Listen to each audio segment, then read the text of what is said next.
Baik, nasta'inu billah, kita memohon pertolongan kepada Allah Subhanahu wa taala. Hari ini kita akan lanjutkan tentang tarbiyatul aulad, ya, tentang pendidikan anak. Qalal muallifah hafidhahallah taala, orangnya masih hidup ya, semoga Allah menjaga beliau. Beliau mengatakan di antara nasihat beliau yang diberikan untuk kita semuanya dalam mendidik anak-anak kita, yang ke-15 kata beliau adalah isyrahi lahu ma'nal ayat awil hadis. Jelaskan kepada anak-anak kita, teman-teman, makna ayat atau hadis yang kita bacakan kepadanya. Nah, ini nih penting banget nih. Bagi kita seorang ibu, teman-teman, hendaklah minimal kita itu belajar tentang tafsir surah-surah pendek, tafsir Al-Fatihah. Dan ini menjadi bekal untuk kita kelak menjelaskan kepada anak-anak kita. Subhanallah,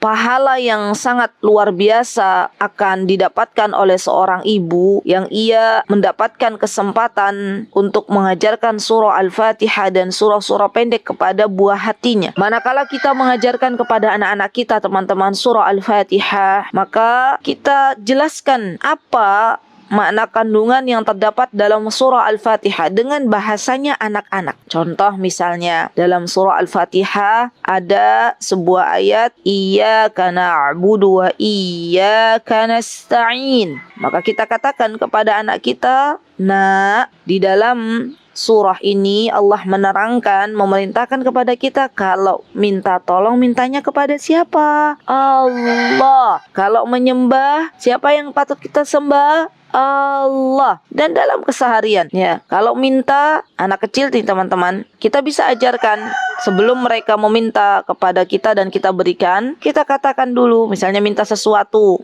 namanya anak-anak ya, Umah mau, misalnya mau mangga, di rumah nggak ada mangga, kita katakan itu justru adalah momen untuk kita mengajarkan kepada anak-anak tauhid. Kita katakan kepada anak kita, "Nak, mangganya belum ada, minta sama Allah." Bukankah dalam surah Al-Fatihah dikatakan iyyaka na'budu wa iyyaka nasta'in, minta tolong sama Allah, berdoa kepada Allah. Ya, Masya Allah. Dan ini subhanallah pengajaran untuk anak-anak kita. Belum lagi nanti ketika teman-teman sudah punya putra-putri yang duduk di bangku sekolah dasar, biasanya kalau di sekolah-sekolah Islam biasanya sudah mulai menghafal surat-surah pendek. Dan itu kesempatan untuk teman-teman menemani buah hati, bukan hanya menemani murojaahnya, bukan hanya menambah hafalannya, tapi di situ ada kesempatan kita teman-teman untuk mengajarkan makna kandungan surah-surah pendek yang ada di juz amma, di juz 30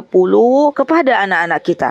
Ya, dimulai misalnya dari surah An-Naba. Ya, maka kita jelaskan tentang keagungan Allah Subhanahu wa taala yang begitu luar biasa. Belum nanti surah An-Nazi'at, ya, belum lagi nanti surah Al-Mutaffifin, Abasa sampai ke An-Nas. Ya, kita jelaskan sedikit demi sedikit, subhanallah. Dan Masya Allah teman-teman, yang namanya anak-anak itu mereka adalah dalam fase, ya, Masya Allah, anak-anak kecil itu baik itu yang tingkat TK maupun tingkat SD, mereka tuh dalam fase menyerap sebanyak-banyaknya apa yang mereka dengar dari sekitarnya. Saya pernah lihat dalam sebuah tayangan video, ada anak laki-laki teman-teman, Masya Allah, dia di tayangan video itu ikut lomba. Dia ikut lomba, jurinya berkata lanjutkan ayat, kemudian dia baca ayat, ya Masya Allah, sampai di sebuah ayat yang itu adalah ayat yang kalau paham, ya, dan dia paham, anak kecil itu paham, usia SD lah, anak laki-laki, dia sesenggukan nangis gitu, ya Masya Allah. Dalam ayat itu tuh dia baca sambil dia tuh nangis. Dewan juri Masya Allah waktu itu juga Masya Allah terpana, ya subhanallah, anak kecil bisa paham makna yang dibaca. Dan tentunya subhanallah teman-teman, itu semuanya ya kalau bukan karena Allah yang menolong, ya semuanya karena Allah, ya karena pertolongan dari Allah, dan juga dari guru anak tersebut, dari orang tua anak tersebut. Subhanallah, coba subhanallah. Kenapa saya katakan demikian teman-teman? Karena anak-anak itu walaupun Masya Allah badannya kecil teman-teman, tapi Masya Allah tabarakar rahman, hati mereka itu lembut, ya Masya Allah. Jadi ini kesempatan untuk kita menerangkan dengan bahasanya anak-anak. Kalau misalnya berjumpa dengan ayat-ayat yang di situ berhubungan dengan kisah, maka kita sampaikan dengan berkisah misalnya, ya. Begitu pula dengan hadis-hadis, ya, dengan hadis-hadis Misalnya kan biasanya di sekolah-sekolah Islam tuh ada hadis-hadis pilihan gitu ya.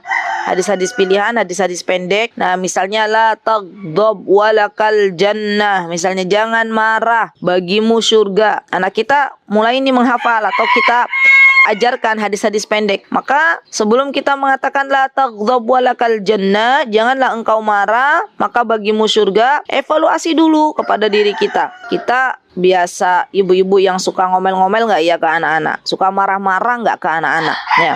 Kalau ternyata kita masih suka marah-marah, kalau kita ternyata masih suka ngomel-ngomel, berarti kita belum mengamalkan hadis la taghdab walakal jannah. Ya, nanti kita katakan kepada anak kita, nah arti la taghdab walakal jannah itu janganlah engkau marah, maka bagimu surga. Anak kita kalau kita masih marah-marah, nanti bilang, Ummah juga suka marah-marah, Ummah nggak mau surga. Wah, Masya Allah, itu mak ceplak gitu ya bahasanya. Langsung kita mendapatkan nasihat dari buah hati kita, Masya Allah. Jadi subhanallah teman-teman, sebenarnya anak-anak kita itu terkadang menjadi guru kita dalam kehidupan kita ya. Jadi apapun yang kita ajarkan kepada anak-anak kita, sebelumnya kita berikan dulu nasihat itu untuk kita ya. Evaluasi dulu, kita sudah mengerjakan belum ya. Masya Allah. Baik, jadi apapun dari ayat atau hadis yang lewat di telinga anak-anak kita ya teman-teman, jika bisa diisrahi, dijelaskan. Dan tidaklah kita bisa menjelaskan kepada anak-anak kita kalau kita tidak belajar, kalau kita tidak berilmu. Nah, di antara pentingnya kita memiliki ilmu itu untuk mengajarkan kepada anak-anak kita. Baik, kemudian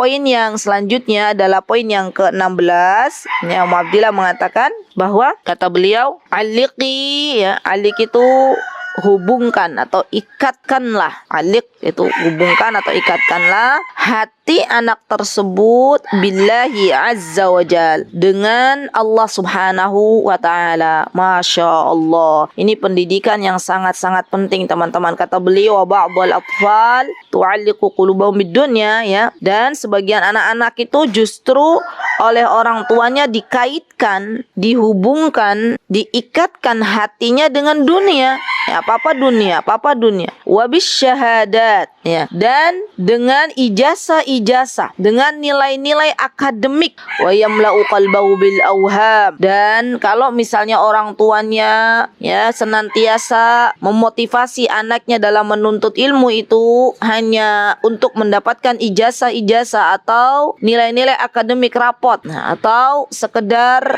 dunia semata, maka anak ini dia akan hidup di bawah bayang-bayang keyakinan tersebut ya. Masya Allah, dia akan hidup dengan hatinya tuh penuh dengan sebuah angan-angan belaka teman-teman. Yuk kita jujur, kita yang sudah besar nih, yang sudah usianya sudah tidak lagi muda, yuk kita mulai deh, kita mulai buka lagi rapot kita zaman dulu kala waktu rapot SD atau ijazah SD, rapot TK, ijazah TK misalnya ya kalau ada ya, atau rapot SMP, ijazah SMP. Terus kita lihat, subhanallah, dulu waktu kita masih belajar itu kita mati-matian belajar demi mencapai nilai tersebut. Sekarang nilai tersebut hanya berupa angka-angka, dan ternyata kita itu hidup dengan kertas-kertas yang ada di depan mata kita.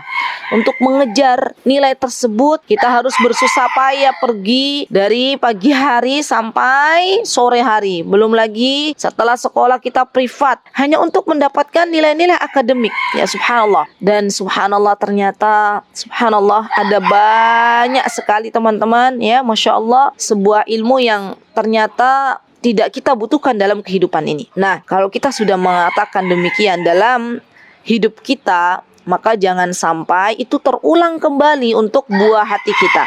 Ya, dipilah dan dipilih lagi. Kira-kira buah hati kita itu membutuhkan ilmu apa dalam kehidupannya. Dan kita katakan kepada anak-anak, nah, misalnya ya, ketika mereka akan berangkat untuk menuntut ilmu, kita katakan, nah, engkau menuntut ilmu itu agar Allah sayang kepadamu. Ketika engkau menuntut ilmu, nak, maka Allah akan menghilangkan kebodohan darimu.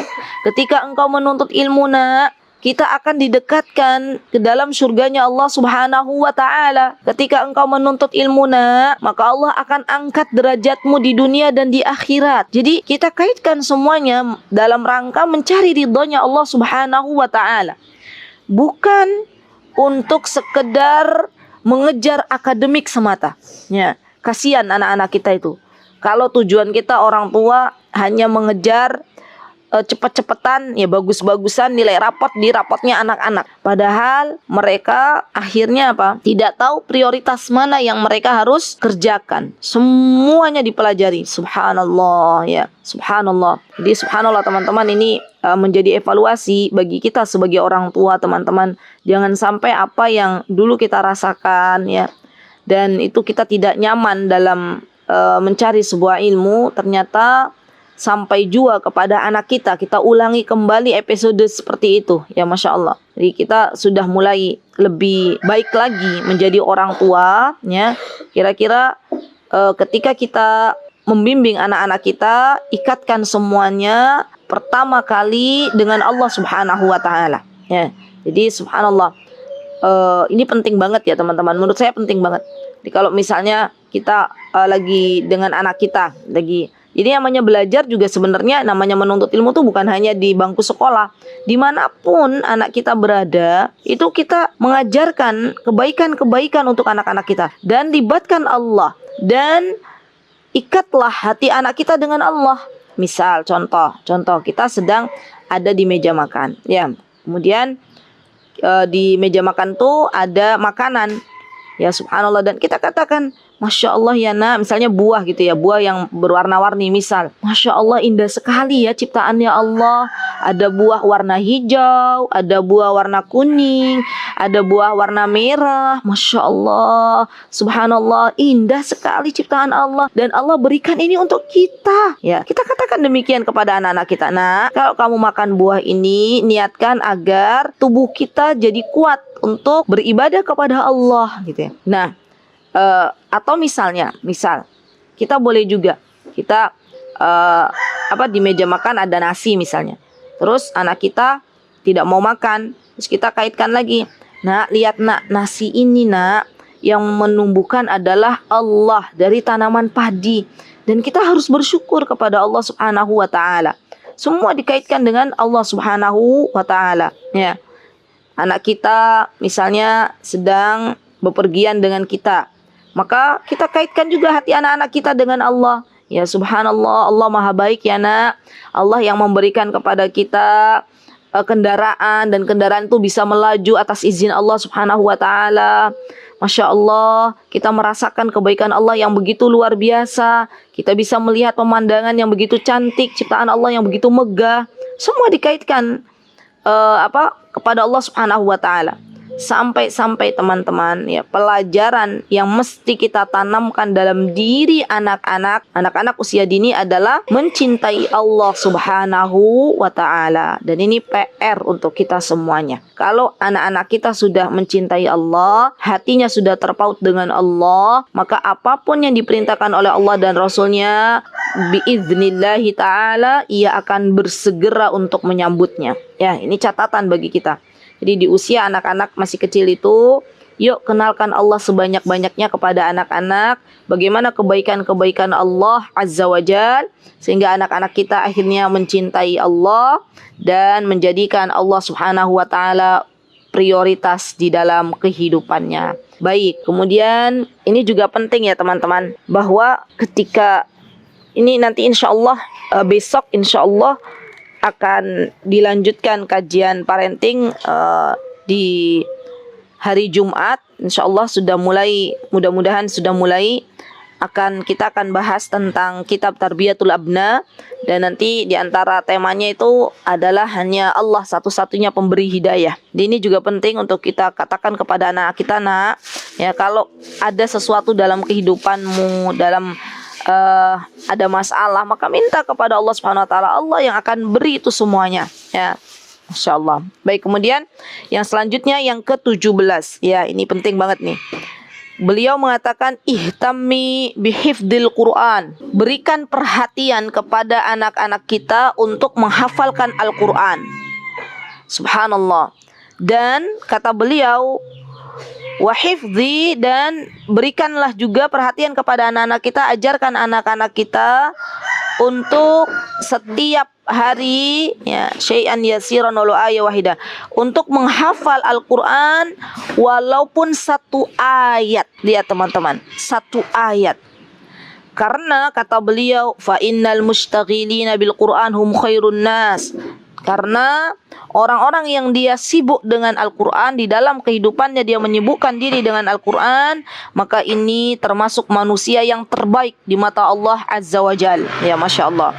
Sebagaimana kita tahu di dalam Sahih Bukhari min hadis Utsman bin Affan radhiyallahu anhu qala, ya, dari hadis yang diriwayatkan oleh Utsman bin Affan, Rasulullah sallallahu alaihi wasallam bersabda, qala Rasulullah sallallahu alaihi wasallam, khairukum man ta'allama al-Qur'an wa 'allama.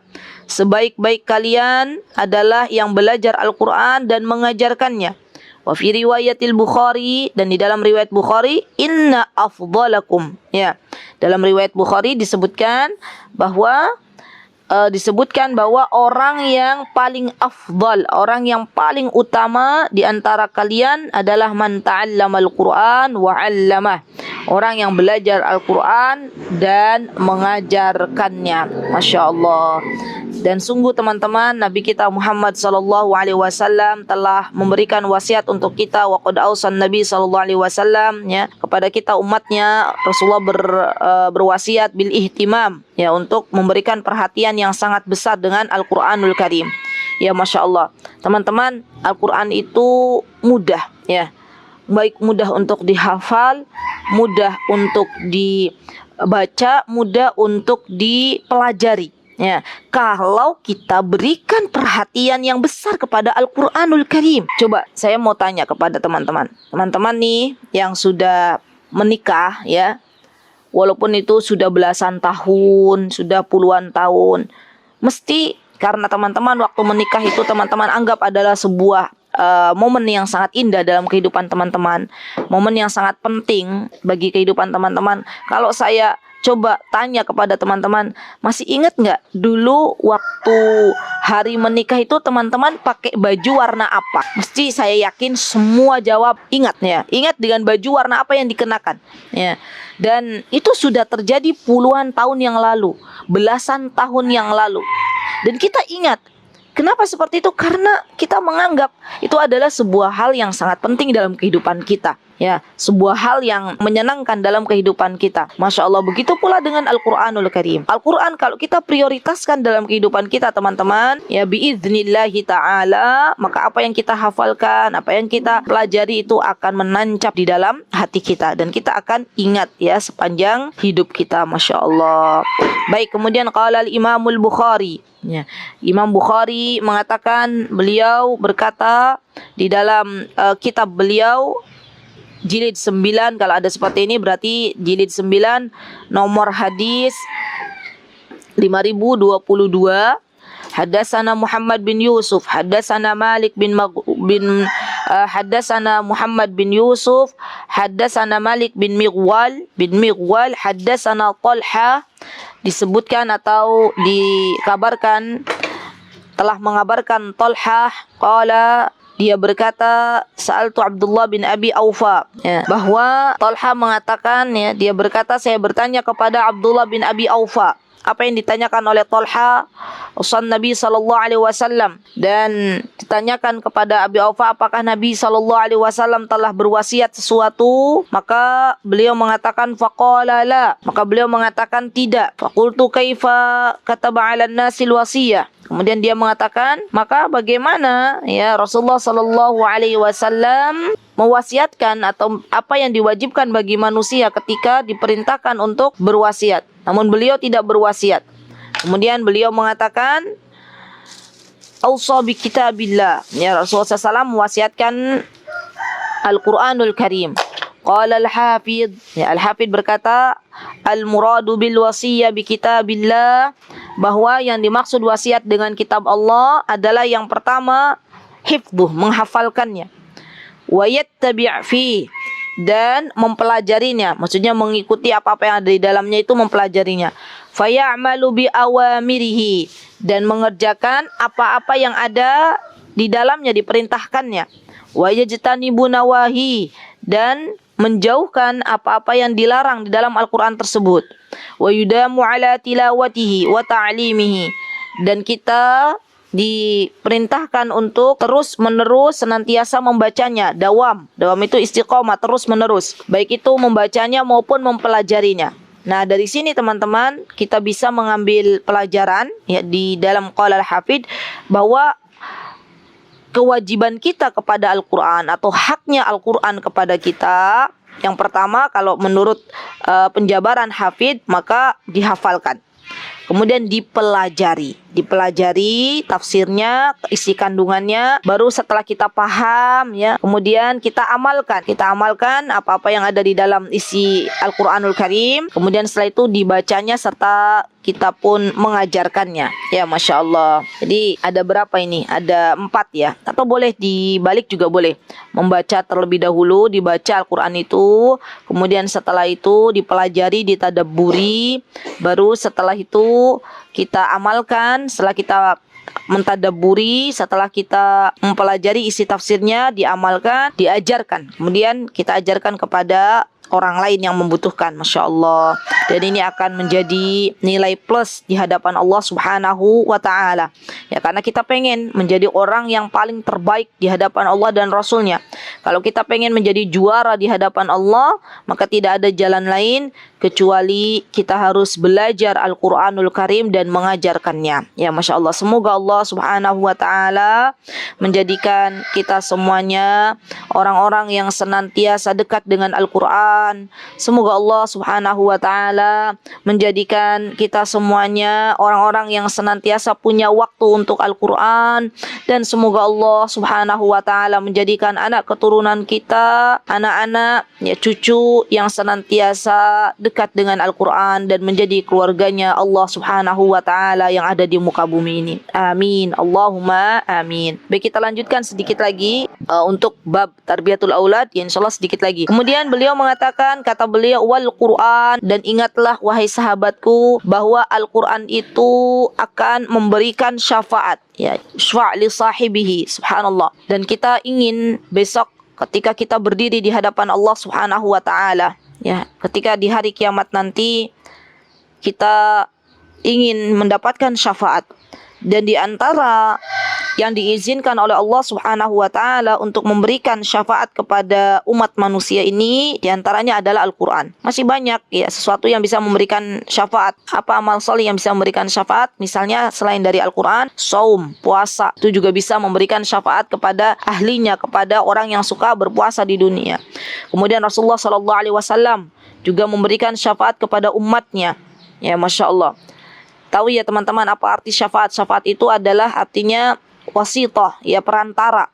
Kita memasuki surganya Allah Subhanahu wa ta'ala bisa dengan rahmatnya Allah, bisa dengan amal salih, bisa dengan syafaat yang diberikan untuk kita semuanya. Dan besok pada hari kiamat kita semuanya butuh yang namanya syafaat ini. Kalau teman-teman ya di dunia termasuk orang-orang yang dimudahkan untuk mengikuti apa-apa yang telah diajarkan oleh Rasulullah SAW, maka berharaplah kepada Allah agar Rasulullah SAW memberikan syafaat kepada teman-teman. Kalau teman-teman di dunia Allah mudahkan untuk dekat dengan Al-Quran, ya, mempelajari Al-Quran, menghafal Al-Quran, mengajarkan Al-Quran, maka teman-teman berharap kepada Allah, berdoa kepada Allah agar kelak Al-Quran memberikan syafaat untuk kita semuanya. Dan kalau teman-teman di dunia dimudahkan oleh Allah Subhanahu wa ta'ala untuk menjadi insan yang berpuasa, ya, disunahkan, dimudahkan untuk berpuasa, maka bersyukurlah kepada Allah dan berharaplah syafaat dari amal solih puasa ini yang akan kelak kita dapatkan di akhirat nanti. Subhanallah. Baik, kemudian qala al-Imam Muslim, dikatakan oleh Imam Muslim. Kalau disebutkan di sini Imam Muslim, ya berarti hadisnya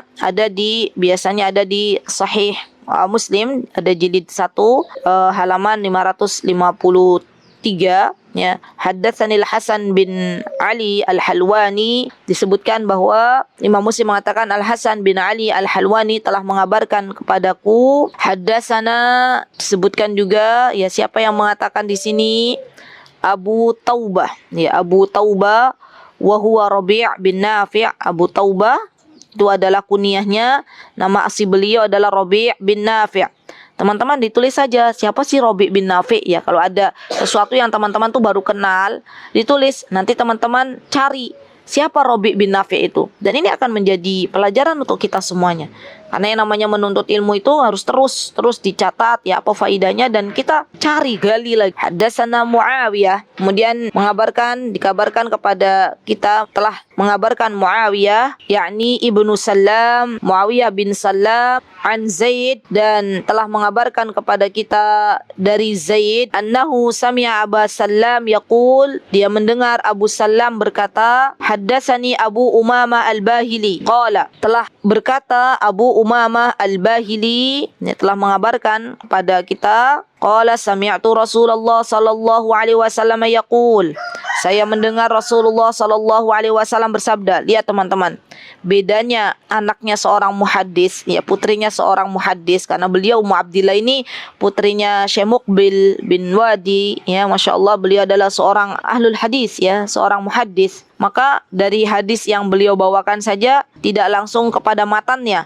Di sini haddatsana, ya haddatsana. Ini menunjukkan Masya Allah kedalaman ilmu beliau dalam ilmu hadis. Ya Masya Allah, ya Masya Allah. Kemudian beliau Rasulullah SAW bersabda, Iqra'ul Quran. Lihat teman-teman, bacalah Al-Quran. Fa innahu ya'ti yaumal qiyamati syafi'an li ashabih. Karena kelak Al-Quran itu akan datang kepada kita untuk memberikan syafaat bagi yang membacanya. Subhanallah teman-teman, patut kita bersedih, patut kita menangisi diri kita masing-masing kalau ternyata satu hari kita tidak membaca Al-Quran. Bukan karena kita tidak mau dengan membaca Al-Quran, tapi bisa jadi Al-Quran yang tidak mau dengan kita. Ya subhanallah, subhanallah. Karena banyaknya maksiat yang kita lakukan, akhirnya Al-Quran gak mau dekat dengan kita. Akhirnya kita waktu 1 kali 24 jam itu habis untuk sesuatu yang bukan berkaitan dengan Al-Quran. Ya subhanallah. Jadi pelajaran nih untuk kita semuanya. Apalagi kalau teman-teman yang berjumpa dengan Al-Quran misalnya hanya malam Jumat saja, atau hanya di bulan Ramadan saja, ya, maka perlu kita menangisi diri kita masing-masing. Dosa apa yang kita miliki sehingga Al-Quran tidak mau dekat dengan kita? Maksiat apa yang kita lakukan sehingga Allah tidak memberikan keberkahan waktu untuk kita bisa baca Al-Quran? Ya Masya Allah. Sehingga waktu kita habis hanya untuk mengejar dunia yang tidak pernah ada batasnya, yang kita senantiasa lelah untuk mengejar dunia tersebut. Ya Masya Allah, ya Masya Allah. Dan bersyukurlah kepada Allah bagi teman-teman yang saat ini Allah sibukkan waktunya teman-teman dengan Al-Quran, karena itu merupakan hadiah dari Allah Subhanahu wa Ta'ala, rizki dari Allah Subhanahu wa Ta'ala. Ya. Dan ajarkan kepada teman-teman yang lain ketika teman-teman saat ini sudah Allah sibukkan dengan Al-Quranul Karim.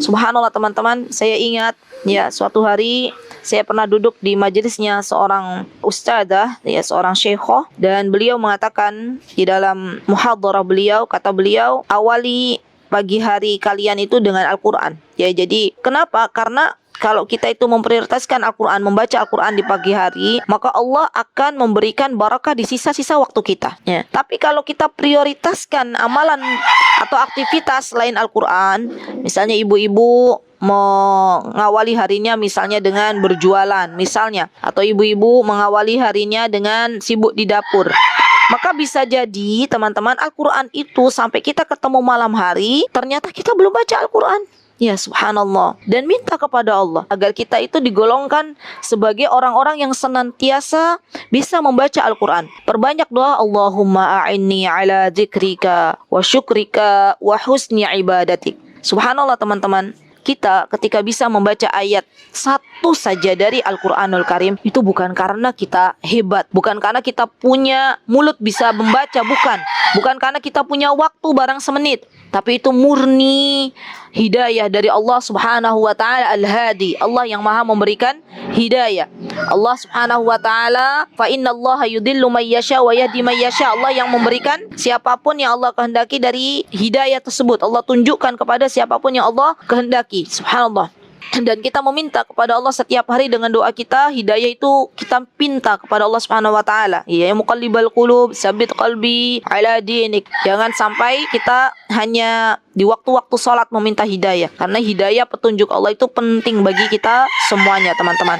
Subhanallah. Dan para ulama ya salafus salih, para ulama pendahulu kita, mereka sudah membiasakan membaca Al-Quran ya Masya Allah, dengan menghatamkan Al-Quranul Karim. Itu ada yang hatam 5 hari sekali, ada yang hatam 4 hari sekali, yang jelas lebih dari 3 hari kalau di luar bulan Ramadan, dan kalau di dalam bulan Ramadan maka diperbolehkan kurang dari 3 hari. Masya Allah. Padahal waktu kita dan waktu mereka itu sama, 1 kali 24 jam. Yang membedakan adalah keberkahan waktu yang Allah berikan kepada kita dan kepada para ulama di zaman dahulu kala. Masya Allah. Semoga Allah Subhanahu wa Ta'ala memberikan kepada kita semuanya kesempatan untuk bisa membaca Al-Quran, dan semoga kita semuanya mendapatkan syafaat Al-Quran di hari kiamat nanti. Amin. Allahumma amin. Baik. Kemudian waqala rahimahullahu taala, ya, disebutkan di sini bahwa setelah Rasulullah SAW menyebutkan bahwa Al-Quran akan memberikan syafaat bagi yang membacanya, kemudian di sini dikatakan oleh Imam Muslim, masih Imam Muslim ya, haddatsana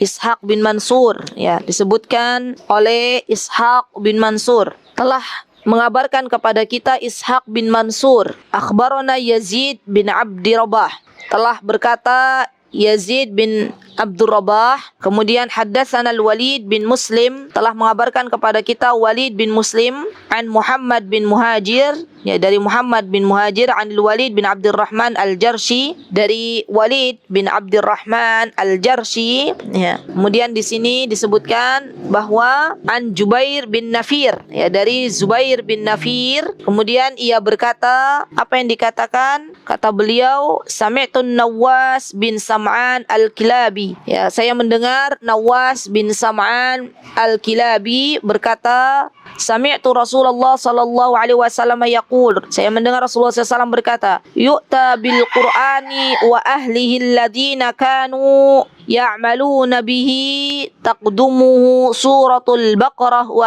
alu Imran tuhajjani an sahibihima. Masya Allah. Ya, disebutkan teman-teman, kata beliau bahwa kata Rasulullah SAW, pada hari kiamat nanti, subhanallah, ini kita bayangkan ya teman-teman, besok pada hari kiamat, dan pasti kita itu akan menemui hari kiamat. Semua yang hidup akan Allah wafatkan, dan semua yang Allah wafatkan, yang dikubur pasti akan dibangkitkan kembali. Dan kita yakin bahwa hari kiamat itu pasti akan terjadi. Itu merupakan rukun iman yang harus kita imani. Dan apabila datang hari kiamat, maka didatangkan Al-Quran dan para pembacanya yang dahulu selalu mengamalkan Al-Quran itu sendiri. Subhanallah teman-teman. Maka surah Al-Baqarah dan surah Al-Imran, subhanallah, subhanallah. Teman-teman yang di dunia suka baca surah Al-Baqarah, yang di dunia suka baca surah Al-Imran, besok surah Al-Baqarah dan surah Al-Imran ini akan mendatangi bagi yang membacanya, subhanallah, dan menjadi pembela bagi yang membacanya, subhanallah, tuhajani. Allahu Akbar, Allahu Akbar. Maka teman-teman, di antara prioritas kita dalam membaca Al-Quran, di antara prioritas surah ya yang kita baca, boleh kita baca surah Al-Baqarah dan surah Al-Imran. Karena subhanallah, di antara fadilah, keutamaan surah Al-Baqarah juga, barang siapa yang rumahnya dibacakan surah Al-Baqarah, maka syaitan akan lari dari rumah yang dibacakan surah Al-Baqarah. Dan saya pernah juga dengar, ya, saya pernah baca juga sebuah hadis, di mana barang siapa yang dia di dunia itu membaca surah Al-Baqarah dan surah Al-Imran, maka besok surah Al-Baqarah dan Al-Imran akan menaungi, akan menjadi awan biiznillahi ta'ala,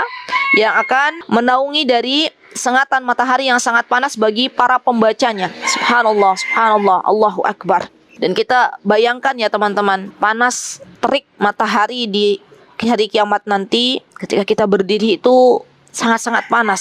Saya tidak bisa membayangkan ya betapa luar biasanya panas di hari kiamat nanti. Kita saja ya, hambanya Allah di dunia, sebagian hamba Allah yang hari ini berada di kota Madinah ya, atau di kota Makkatul Mukarramah, ketika di sana suhu mencapai 50 derajat saja, itu sudah ya Rabb, sudah panasnya luar biasa, seperti bau gosong gitu ya, seperti bau sengatan mataharinya tuh ya Allah. Baju keluar gitu ya, yang dipakai untuk keluar di suhu 50 derajat itu teman-teman, balik lagi tuh bajunya sudah seperti baju yang habis di open itu loh, jadi bau sengatannya luar biasa.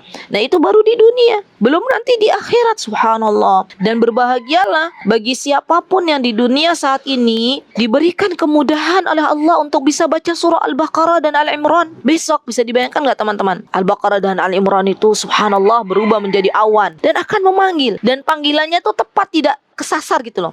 Akan memanggil satu persatu. Ya bahkan subhanallah, Masya Allah, orang-orang yang gemar baca surah Al-Baqarah dan Al-Imran akan dikumpulkan oleh Allah Subhanahu wa Ta'ala nanti pada hari kiamat. Dan besok, Masya Allah, awan itu akan menaunginya sehingga dia berada dalam posisi, Masya Allah, tidak terkena sengatan matahari yang luar biasa panasnya. Masya Allah, Masya Allah. Dan kita lihat ya, di dunia ini saja orang-orang ketika panas yang sangat terik, ada yang bawa payung, ada yang pakai topi, ya kan? Untuk menghindari sengatan matahari yang sangat panas. Nah, besok di akhirat, berbahagialah bagi yang terbiasa membaca surah Al-Baqarah dan Al-Imran, kemudian mempelajarinya, mengamalkannya, ya'maluna bih. Ini, lihat, di antara syaratnya bukan hanya membaca, tapi ya'mal. Diamalkan apa yang terdapat dalam surah Al-Baqarah dan Al-Imran, maka besok akan Allah berikan hadiah, ya. Di hari kiamat nanti, surah Al-Baqarah dan Al-Imran akan menjadi pembela bagi siapapun yang membacanya. Subhanallah, semoga Allah Subhanahu wa Ta'ala menjadikan